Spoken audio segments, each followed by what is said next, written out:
जय श्री कृष्ण। जय श्री कृष्ण।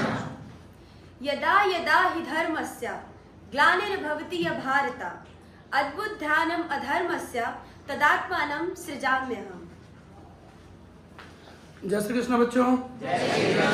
आज कृष्ण जन्माष्टमी में मैं आपके भगवान कृष्ण के बारे में आप लोगों को कुछ बताऊंगा। ठीक है, भगवान कृष्ण ने इस धरती पर आकर क्या किया और क्यों किया।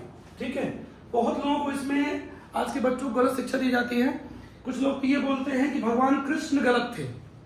ठीक है, आकर सोशल मीडिया पे लोग अर्जुन को गलत बोलते हैं, कर्ण को सही बोलते हैं, द्रौपदी को गलत बोलते हैं, युधिष्ठिर को गलत बोलते हैं। ठीक है, दुर्योधन को सही बोलते हैं। इवन झूठ फैलाया जाता है कि गुरु द्रोण ने अंगूठा काट लिया था, एकलव्य का अंगूठा नहीं काटा था, सिर्फ वचन लिया था कि तुम युद्ध नहीं करोगे। ठीक है, तो मैं भगवान कृष्ण पे आता हूँ। बाकी चीज तो आपको पता है, भगवान कृष्ण का जन्म कहाँ हुआ, कैसे हुआ। ठीक है, योगेश्वर कहलाते हैं ये। इनका जो धरती पे आने का मेन उद्देश्य था वो अधर्म का नाश करने का था, ये हम सभी को पता है। ठीक है, तो मैं पहले बात करता हूँ महाभारत के शॉर्ट में। महाभारत का जो आरंभ हुआ महाभारत का, वो भीष्म पितामह की गलती से आरंभ हुआ। उन्होंने अपने पिता से उनको वरदान मिला। ठीक है, उन्होंने वचन दे दिया कि मैं कभी विवाह नहीं करूंगा। एक राजकुमार को, एक राजा के पुत्र को ऐसा नहीं करना चाहिए था बिना सोचे समझे। तो एक्चुअली महाभारत वहां से स्टार्ट हो गया। फिर आप अम्बा के बारे में भी जानते हो, अम्बा के साथ गलत होता है अनफॉर्चुनेटली, बट वो भीष्म पितामह की वजह से नहीं होता है। ठीक है, आगे बढ़ते हैं। फिर वेद व्यास जी से पैदा होते हैं 3 पुत्र, धृतराष्ट्र, पांडु और विदुर जी। ठीक है, आगे बढ़ते हैं तो कौरव और पांडव पैदा होते हैं। ठीक है, दुर्योधन। ठीक है, उसकी बहन भी होती है दुशाला। अब आगे बढ़ते हैं। बंटवारा होता है भाइयों में, जो हर परिवार में, हर घर में आजकल हो ही रहा है। ठीक है, बंटवारा लेकिन गलत तरीके का होता है। पांडवों को गलत भूमि दे दी जाती है, पूरा बैरन सॉइल, बंजर जमीन दे दी जाती है जहां कुछ नहीं होता है। ठीक है, उसके बाद भी अपनी मेहनत से वो इंद्रप्रस्थ बना लेते हैं, उसे बहुत सुंदर नगरी बना लेते हैं। ठीक है, दुर्योधन का नफरत और लालच बढ़ जाता है शकुनी की वजह से। शकुनी ने तो बर्बाद करने का कसम खाया था कुरुवंश को। ठीक है, अब आगे बढ़ते हैं। तो कुछ लोग ये बोलते हैं कि युधिष्ठिर ही जिम्मेदार हैं सबसे ज्यादा, द्रौपदी खुद जिम्मेदार है। ठीक है, क्यों ऐसा बोलते हैं? युधिष्ठिर और पांडव ही गलत थे। उन्होंने जुआ क्यों खेला और द्रौपदी को क्यों लगाया? और कितने लोगों को लगता है कि दुर्योधन सही था? दुर्योधन क्यों सही था? कर्ण क्यों सही था? कर्ण ज्यादा महान था। दुर्योधन का उसने सही साथ दिया। क्यों साथ दिया सही? अपने मित्र के साथ खड़ा रहा। बैठो, नहीं, उसने वचन भी दिया। कर्ण महान था, दानवीर महान था वो। ठीक है, लेकिन गलत आदमी के साथ था। अब उस पे आता हूं मैं। अब भगवान कृष्ण की लीला पे आते हैं, माया पे आते हैं कि भगवान कृष्ण ने क्या सारा कुछ किया। ठीक है, तो सब मैं अब आता हूं जब दुर्योधन ने क्या किया। जब भगवान कृष्ण राजदूत बन के आए तो दुर्योधन ने क्या किया, बोला मैं सुई की नोक के बराबर भूमि भी नहीं दूंगा। किसको? पांडवों को, अपने ही चचेरे भाइयों को। ठीक है, अपने ही कजिन्स को। इतना निर्दयी, इतना कैसे कोई हो सकता है? दुर्योधन कहीं सही नहीं है। सिर्फ 5 गांव ही तो मांगा गया था। भगवान कृष्ण ने युद्ध को रोकने का भरसक प्रयास किया। कई लोग जो वामी है ना, ठीक है, बाएं हाथ वाले हैं, ये दुनिया में गलत चीज फैलाते हैं। ठीक है, कि भगवान कृष्ण खुद गलत थे, उन्होंने दुनिया को बर्बाद कर दिया। एक औरत के लिए भाइयों को बर्बाद दिया, लाखों लोगों का विनाश करवा दिया।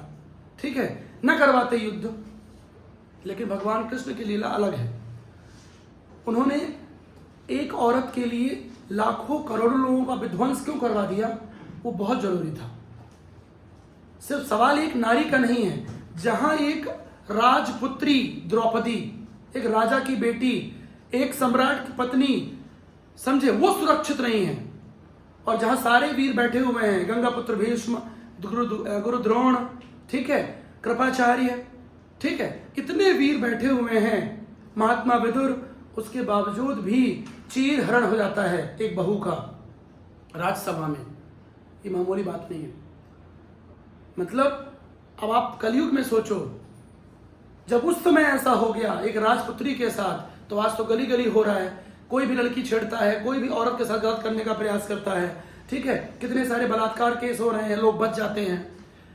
तो भगवान कृष्ण ने यही शिक्षा दी है कि तुम गलत करोगे तो तुम कितने भी ताकतवर हो, तुम्हारा विध्वंस और विनाश होना तय है।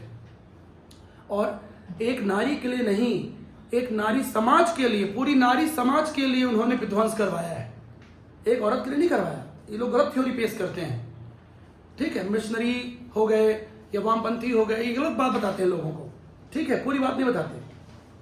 आई बात समझ में? नारी समाज के लिए किया गया, संदेश दिया गया ताकतवर दुर्योधन जैसे लोगों को कि यदि आप गलत करने का प्रयास करोगे तो आप कितने भी ताकतवर हो, आपके पास कर्ण है जिसे कोई हरा नहीं सकता, भीष्म है जिन्हें कोई मार नहीं सकता, ठीक है, गुरु द्रोण है जिन्हें कोई हरा नहीं सकता युद्ध में, उसके बाद भी आपका सर्वनाश होगा। भगवान कृष्ण ने यह शिक्षा दी, ठीक है। अब मैं आता हूं आगे। अधिकांश लोगों का ये मानना है कि कर्ण बहुत महान था और कर्ण अर्जुन से वीर था। तो पहली चीज तो यह कि कर्ण वीर था लेकिन महानतम वीर नहीं था, महानतम इंसान वो नहीं था। महान होने में और महानतम होने में अंतर है, ठीक है। कर्ण की पहली गलती, द्रौपदी को भरी सभा में वैश्या बोलता है, ठीक है, अपने ही अधर्मी दोस्त मित्र दुर्योधन जंघा पीटता है वो, कि किसी की भाभी, अपनी खुद की भाभी को जंघा में बैठाने का प्रयास करता है वो, ठीक है, और क्या क्या बातें बोलता है, धूर्त। उस धूर्त का साथ देने वाला सही कैसे हो सकता है, ठीक है। कर्ण में बहुत अच्छाइयां थी लेकिन ये अवगुण सभी गुणों पर भारी था। बाद में उसे इस गलती का एहसास हो भी जाता है, ठीक है। अब आते हैं भगवान कृष्ण पे। तो भगवान कृष्ण क्या करते हैं, जब राजदूत बनकर आते हैं, दुर्योधन बात नहीं मानता है तो सर्वनाश का वो मैसेज देके आते हैं कि पूरे कुल का सर्वनाश होगा, सारे मारे जाएंगे, ठीक है। अब कृष्ण की लीला समझिए, बड़े प्यार से वो विदुर क्या भोजन करते हैं, दुर्योधन क्या भोजन नहीं करते क्योंकि वो धर्मी होता है। विदुर दासी पुत्र होते हैं, ठीक है, उनके यहाँ जाके भोजन करते हैं, ठीक है। उसके बाद जो कर्ण होते हैं, दानवीर कर्ण, वो कृष्ण से मिलना चाहते थे। वो मिलना क्यों चाहते थे आप सबको पता है, दुर्योधन ने बदतमीजी की भरी सभा में तो क्षमा मांगने आए थे वो कर्ण। अब भगवान कृष्ण को मौका मिला कि भाई अब युद्ध होने वाला है, तो उन्होंने बड़े ही प्यार से कर्ण को बोला कि आज चलिए मेरे साथ घूम के आते हैं अपन, ठीक है, रथ में बैठाते हैं उनको, रथ में बैठाते हैं। तो कर्ण बोलता है कि आज रथ मैं चलाऊंगा, ठीक है, आप पीछे बैठिए, मेरे मित्र ने बदतमीजी की है आपके साथ। मतलब ये सम्मान देने का प्रयास किया कर्ण ने, क्योंकि कर्ण एक अच्छा इंसान था, ऐसा कोई दो राय नहीं है, बट गलती तो भारी की उसने। तो क्षमा मांगा उसने दुर्योधन की बदतमीजी का भगवान कृष्ण से, क्योंकि वो जानता था कि भगवान कृष्ण कौन है, ठीक है। वो ये तो नहीं जानता था कि विष्णु के अवतार हैं, लेकिन वो ये जानता था कि ये कुछ अलग हैं, हम सबसे अलग हैं, ठीक है। उसके बाद भगवान कृष्ण बड़े प्यार से, बातें आगे बढ़ती हैं, ठीक है।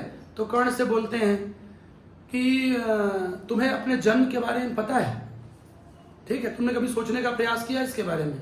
तो कर्ण बोलते हैं नहीं, मैं तो सूत पुत्र हूँ। शूद्र नहीं था कर्ण, सूत पुत्र था, रथ बांधने वाला। सूत उसको बोलते थे उस समय जो रथ बनाया करते थे। तो कर्ण के जो पिता थे वो रथ बनाया करते थे, सूत, रस्सी, रथ, समझे।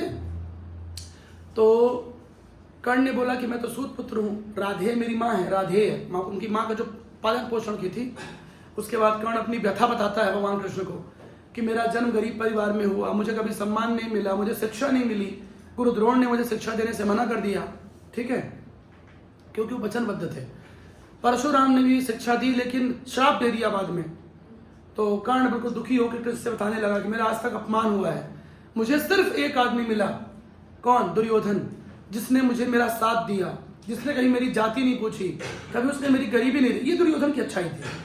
हालांकि इसमें कई लोग बोलते हैं कि उसका स्वार्थ छुपा हुआ था। दुर्योधन का स्वार्थ नहीं था, शकुनी का स्वार्थ था, शकुनी मामा का स्वार्थ था, क्योंकि वो जानता था कि वीर है ये। लेकिन दुर्योधन निस्वार्थ था इस मामले में। दुर्योधन को मित्रता का एग्जाम्पल दिया जाता है आज भी। दुर्योधन एक अच्छा मित्र था, ठीक है, कभी उसने जात नहीं पूछी मेरी वासुदेव। कृष्ण, कर्ण बोलता है भगवान कृष्ण से। तो कृष्ण मुस्कुराते हैं कि ठीक है भाई, चलो अच्छी बात है। तो दुनिया भर का दर्द नहीं, कोई आदमी किसी से बोलता है कि मेरा अपमान हुआ हमेशा, मुझे उसने राजा बनाया अंग देश का, ठीक है, आई बात समझ में। इसलिए मैं दुर्योधन को कभी नहीं छोड़ सकता।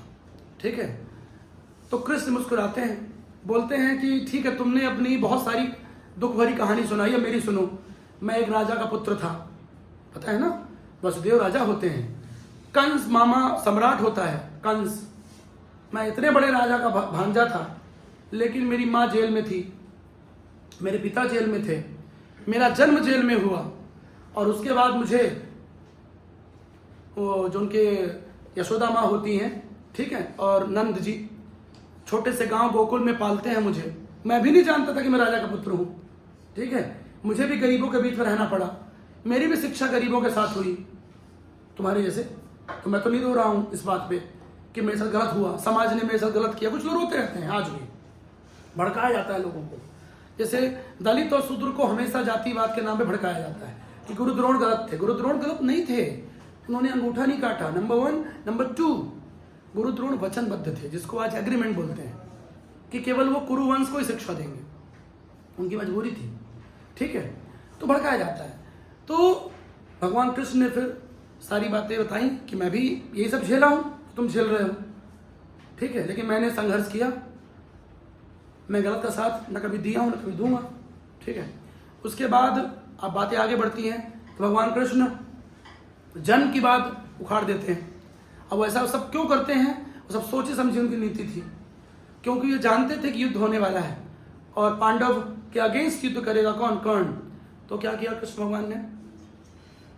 बता दिया बातों ही बातों में कि तुम एक राजपुत्र हो।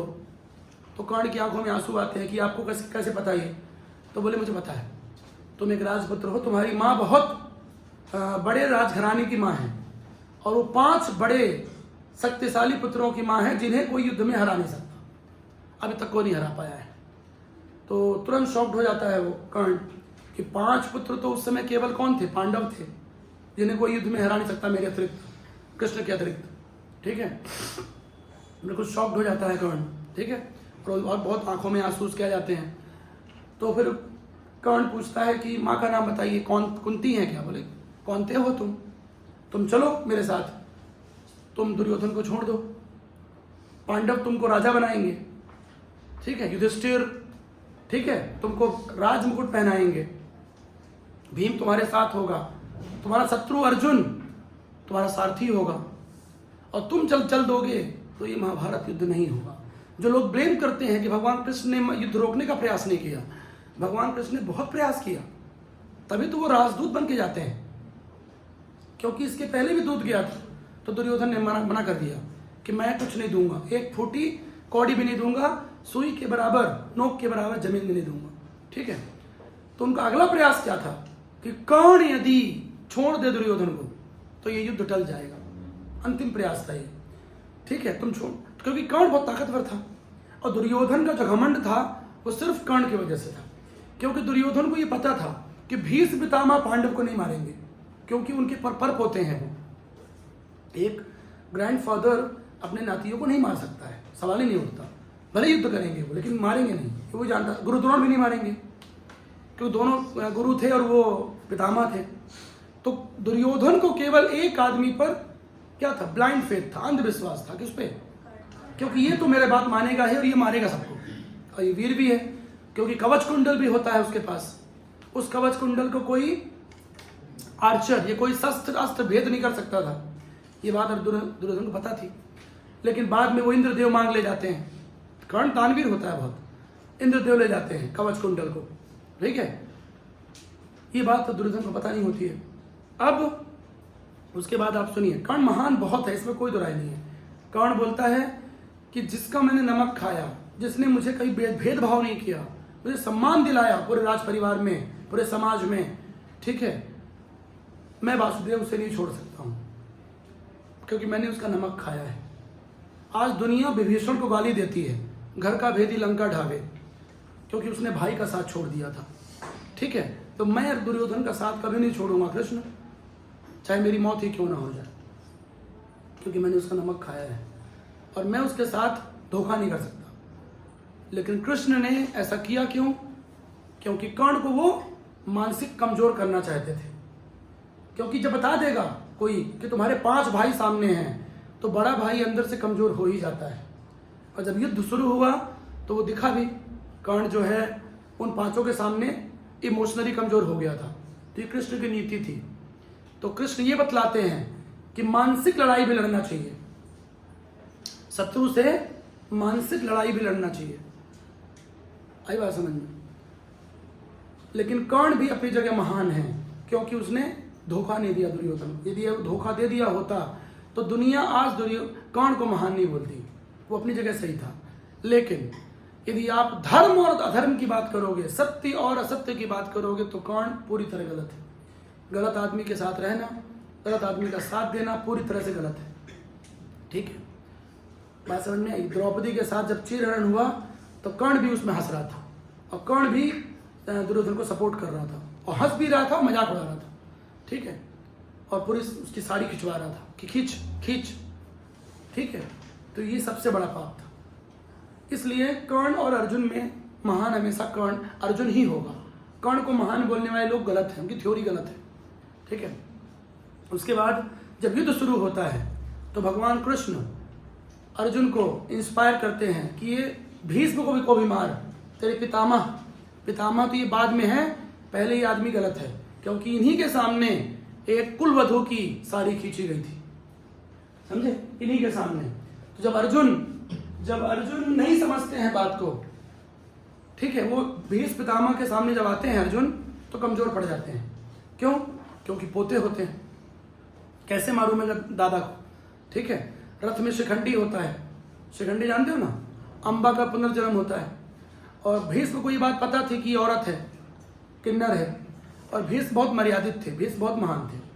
ठीक है, वो मजबूर थे वो, ठीक है, कि द्रौपदी का चीरहरण नहीं रोक पाए, बट उनको रोकना चाहिए था। ठीक है, तो शिखंडी जब सामने आता था तो अर्जुन जो है क्या करते थे? तीर छोड़ते थे, देखे होगे महाभारत में। ठीक है, तो पहले अर्जुन कमजोर पड़ रहे थे, तो भगवान कृष्ण जो है सुदर्शन उठा लेते हैं। ठीक है, कि मैं मार दूंगा इनको, ये अधर्म का प्रतीक है। कौन? भीष्म पितामह। क्यों इसने नहीं रोका द्रौपदी का चीरहरण? ठीक है, तो फिर अर्जुन युद्ध करना आरंभ करते हैं, फिर गीता का ज्ञान देते हैं। बहुत बहुत इंस्पायर करना पड़ता है लोगों को। भगवान कृष्ण ने ये भी बताया कि गलत चीजों को हटाने के लिए बहुत इंस्पिरेशन देनी पड़ती है। जैसे बच्चों को समझाना पड़ता है पढ़ाई के लिए या सही चीज के लिए। सही चीज समझाना इतना आसान नहीं होता। इतना आसान होता तो भगवान कृष्ण फिर गीता का ज्ञान क्यों देते कुरुक्षेत्र में, युद्ध के क्षेत्र में? अर्जुन युद्ध करने को तैयार नहीं था, जबकि अर्जुन एक अच्छा इंसान था उसके बाद भी। तो सही बात लोगों को समझाना कभी आसान नहीं होता है, बहुत कठिन काम है। दुनिया का सबसे कठिन काम है कि सही बात लोगों को समझाना। आज बच्चों को सही चीज बोलता है शिक्षक तो बातें गलत लगती है बच्चों को। ठीक है, माँ बाप भी बोलते हैं, गलत लगती हैं, क्योंकि सही बात हमेशा कड़वी होती है। ठीक है, तो ये तो भीष्म पितामह की बात की हमें। अब आते हैं फिर से कर्ण पे। जब अंतिम युद्ध होता है, ठीक है, कर्ण अर्जुन का, तो कर्ण के पास तो श्राप होता है परशुराम जी का कि जब भी तुझे जरूरत होगी मेरी विद्या की तो तू विद्या भूल जाएगा। तो कर्ण जो है ब्रह्मास्त्र चलाना भूल जाता है, शस्त्र विद्या भूल जाता है। अभी आजकल पढ़ते हो आप लोग फॉर्मूले, फिजिक्स के, केमिस्ट्री के फॉर्मूले पढ़ते हो, मैथ्स के फॉर्मूले। उसी तरह पहले मंत्र होते थे शस्त्रों को लाने के लिए, वो सारे मंत्र भूल जाता है, बिल्कुल असहाय हो जाता है। फिर भी कर्ण बहुत वीर होता है, क्योंकि उसको मारना आसान नहीं था। जब तक उसके हाथ में वो रहेगा, क्या विजय धनुष, तब तक उसे कोई नहीं मार सकता था, इतना वीर था वो। ठीक है, अर्जुन को ब्रह्मास्त्र का प्रयोग करना पड़ता, और ब्रह्मास्त्र का प्रयोग लोग नहीं करते थे, क्योंकि उससे अर्थ का विनाश होता था ब्रह्मास्त्र का प्रयोग करने से। तो ब्रह्मास्त्र का प्रयोग नहीं करना चाहिए, तो अर्जुन भी नहीं करते हैं, मर्यादा में रहते हैं। देखे होगे आप लोग, ब्रह्मास्त्र का प्रयोग सिर्फ एक आदमी करता है, धूर्त अश्वत्थामा, वो प्रयोग करता है। ठीक है, परीक्षित को मारने के लिए, उत्तरा के पुत्र को मारने के लिए, मतलब पांडवों के अर्जुन के पोते को मारने के लिए। वो देखे होगे, अश्वत्थामा को इसीलिए धूर्त बोला गया है ना। आज भी उसको मरी थी उसके पास, अमर था वो। ठीक है, बहुत बड़ा पाप किया था उसने, तो उसकी थ्योरी अलग है। कर्ण पे आते हैं, तो जब अंतिम युद्ध होता है तो जो रथ होता है कर्ण का, वो धंस जाता है कहाँ? जमीन में, युद्ध करते करते। ठीक है, और कृष्ण बहुत तारीफ करते हैं कर्ण की वह कर्ण वहाँ। तो अर्जुन बहुत गुस्सा हो जाते हैं कि मैं लड़ाई कर रहा हूँ तो उसका रथ कई गज पीछे जा रहा है, ठीक है, और वो करता है, मारता है तीर, तो हल्का सा रथ मेरा हिलता है और आप तारीफ कर देते हैं। तो कृष्ण जी बोलते हैं कि तुम्हारे रथ पे कौन है? मैं खुद हूँ, ऊपर हनुमान जी भी हैं तुम्हारी रक्षा के लिए, उसके पास कोई नहीं है, अकेला है वो, और उसके बाद भी वो परेशान कर रहा है तुम्हें, इसलिए कर्ण बहुत वीर है। उसके बाद जब धंस जाता है, श्राप होता है उसको, तो उस परशुराम जी के श्राप की वजह से, इसलिए कभी गुरु का अपमान नहीं करना चाहिए बेटा, ये ध्यान रखो आप। परशुराम जी ने श्राप दिया, ठीक है, वो भारी पड़ गया, तो जब नीचे गिर जाता है, ठीक है, तो कृष्ण अर्जुन को बोलते हैं कि चलो मारो इसे अब, ठीक है। तो अर्जुन बोलते हैं कि क्षत्रिय धर्म नहीं है, मैं नहीं मारूंगा, वो उसके पास अभी निहत्था है वो, ठीक है। तो कृष्ण बोलते हैं ये निहत्था है, ठीक है, लेकिन अभिमन्यु भी निहत्था था, मेरा भांजा। जब उसको 8 लोग मिलके मारते हैं, तब कहाँ था धर्म? कर्ण सामने से बोलता है कि हे वासुदेव, आप ये क्या करा रहे हैं? आप कायर, अर्जुन कायर है, ठीक है, ये मैंने कभी नहीं सोचा था, मैं तो अर्जुन को वीर मानता था।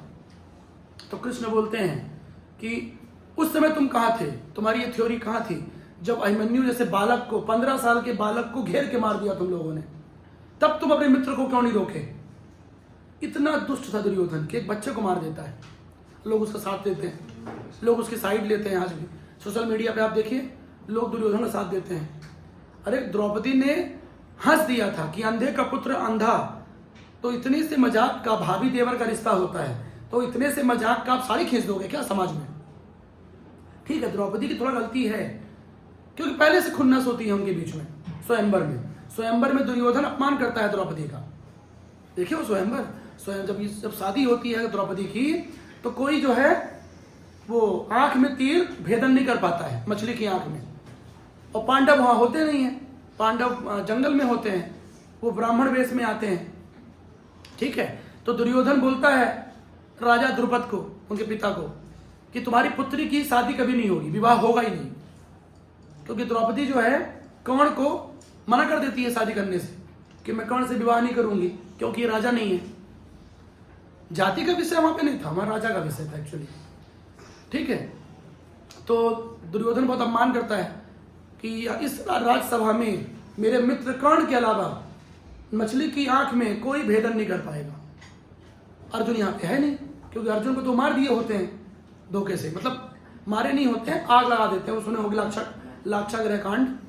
तो अब दुर्योधन को ये लगता है कि पांडव तो जल के मर गए हैं, ठीक है, तो विवाह तो अब तुम्हारी बेटी का होगा ही नहीं, तो उनकी पहले से खुन्नस होती है।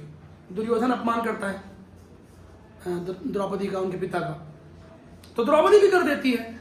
जब वो आता है इंद्रप्रस्थ देखने, तो बिल्कुल जल के नफरत रहती है उसके अंदर, कितना सुंदर शहर कैसे बना लिया इन लोगों ने। तो द्रौपदी बोल देती है कि अंधे का पुत्र अंधा, तो इतने बोलने से आप किसी की साड़ी नहीं खींच सकते हो, भगवान कृष्ण ने ये मैसेज दिया, ठीक है। और कर्ण ने नहीं रोका, तो कर्ण की पहली गलती तो द्रौपदी के साथ किया उसने, दूसरी गलती अभिमन्यु के साथ किया। क्यों नहीं रोके तुम मित्र को, कि बालक है, छोड़ दो इसे। कर्ण की बोल सकता था ना, कर्ण ये बोल सकता था, गुरुद्रोण भी ये बोल सकते थे, नहीं बोले, गुरुद्रोण भी मारे गए। जब गुरुद्रोण बैठ जाते हैं, अश्वत्थामा का जब वो होता है, ठीक है, वहां भी भगवान कृष्ण छल करते युधिष्ठिर को बोलते हैं, जाके बोल किया गुरुद्रोण को कि उनका पुत्र मारा गया है अश्वत्थामा। तो भरोसा नहीं होता है गुरुद्रोण को भरोसा नहीं होता है कि मेरे पुत्र को कोई मार सकता है, क्योंकि अश्वत्थामा बहुत वीर होता है, ठीक है, उसको सारी विद्या आती थी, सारी विद्याएं आती थी। अर्जुन और कर्ण से थोड़ा ही कमजोर था वो, ठीक है, लेकिन उसको अमर का वरदान दिया था उन्होंने, किसने? गुरुद्रोण ने। तो भरोसा नहीं होता है, तो कृष्ण बोलते हैं कि धर्मराज तुम जाओ, मतलब युधिष्ठिर, क्योंकि युधिष्ठिर कभी झूठ नहीं बोलते थे, पता है ना ये चीज। और पहले से कृष्ण एक क्या करते हैं, एक हाथी को ले आते हैं युद्ध में, और उस हाथी का नाम होता है अश्वत्थामा। जानबूझ के करते हैं ये चीज कि अश्वत्थामा नाम का हाथी मारा जाएगा। तो भगवान जब गुरुद्रोण के पास पहुंचते हैं युधिष्ठिर कि गुरुदेव आपका पुत्र मारा गया है, तो द्रोण बोलते हैं संभव नहीं है, तुम पांचों भाइयों में से कोई नहीं मार सकता है उसे, केवल कृष्ण मार सकते हैं। कृष्ण शस्त्र उठाएंगे नहीं, उन्होंने वचन दिया है ना कि शस्त्र नहीं उठाऊंगा मैं, ठीक है। तो भीम जाके चिल्लाता है कि मैंने आपके पुत्र को मार दिया, आपके पुत्र को मार दिया भीम, ठीक है, और वो हाथी को मारता है, ठीक है। अब युधिष्ठिर जाते हैं, तो युधिष्ठिर जब बोलते हैं कि आपका पुत्र मारा गया है, संस्कृत में अश्वस्थामा मरो नरो या कुंजरो एक श्लोक होता है, तो जैसे ही वो बोलते हैं तो भगवान कृष्ण जो है शंख बजा देते हैं जानबूझ के, चारों तरफ शोर कर देते हैं। तो वो सिर्फ क्या सुनते हैं कि अश्वस्थामा नर मारा गया है, क्योंकि मरता कौन है, मृत्यु किसकी होती है, एक हाथी की मृत्यु होती है अश्वस्थामा नाम की। तो भगवान कृष्ण को ये भी करना पड़ता है गुरुद्रोण को मारने के लिए, क्योंकि उनको भी कोई हरा नहीं सकता था युद्ध में। तो फिर द्रौपदी का भाई गला काट देता है धृष्टद्युम्न, जब वो हथियार छोड़ देते हैं। लोग बोलते हैं यहाँ भी गलत किया पांडवों ने, गलत नहीं किया, अभिमन्यु भी निहत्था था, ठीक है। भगवान कृष्ण ने यही किया कि तुम छल करोगे, अधर्म का नाश करने के लिए मैं छल भी करूंगा, और छल करना भी चाहिए। दुराचारी को मारने के लिए, अधर्म को नाश करने के लिए छल भी करना चाहिए, कपट भी करना चाहिए। लेकिन शुरुआत किसने की, दुर्योधन ने, जुआ से लेके आगे। युधिष्ठिर ने जुआ क्यों खेला, राजा के आदेश पे। हमारे पत्नी को लगाया, उनकी गलती थी, लेकिन वहां भी युधिष्ठिर अपनी जगह सही थे, क्योंकि बार बार धृतराष्ट्र उनके बड़े पापा थे, अब वो कभी किसी की आज्ञा का अवहेलना नहीं करते थे। कौन, युधिष्ठिर इतने महान थे, इतने धर्मराज थे कि वो राजा की आज्ञा का पालन कर रहे थे वहां पे, ठीक है। हाँ, पत्नी को लगा के गलत किया उन्होंने, ठीक है, लेकिन उनको जुआ खेलने के लिए आदेश किसने दिया था, धृतराष्ट्र ने, जो उनके बड़े पिता थे, ठीक है, राजा थे।